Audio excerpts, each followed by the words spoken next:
Hello दोस्तों, welcome back my mister Singh channel. दोस्तों, क्या आप जानते हैं कि रफ़ी साहब स्टेज पर जाने से पहले क्या करते थे? उनकी सादगी और इंसानियत की कहानी आपको ज़रूर सोचने पर मजबूर कर देगी।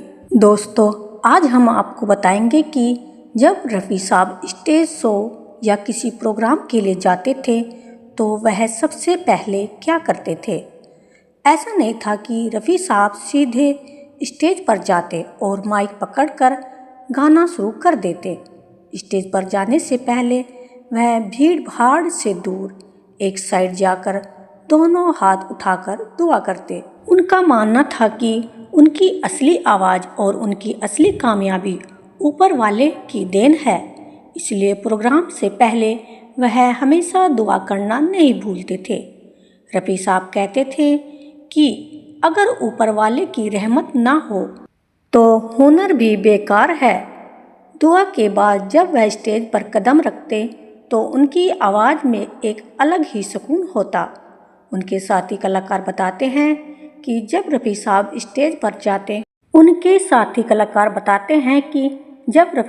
स्टेज पर आते तो उनके चेहरे पर गहरी शांति होती, जैसे कोई साधक अपनी पूजा में लीन हो।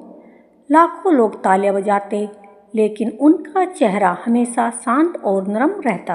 दोस्तों, यही सादगी थी जो उन्हें सच्चा सुपरस्टार बनाती थी।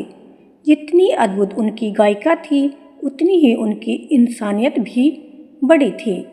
कहा जाता है कि फिल्म सपनों की रानी के गीत की रिकॉर्डिंग के दौरान कुछ कोर्स सिंगर्स को उनका मेहनत का सही भुगतान नहीं मिला।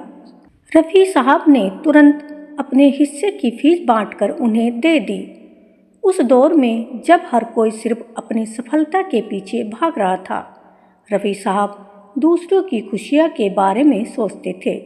वह अपनी मेहनत की कमाई दूसरों की मुस्कान के लिए खुशी खुशी दे देते थे। दोस्तों, यही वजह है कि आज भी उनकी आवाज़ सुनते ही दिल झुक जाता है।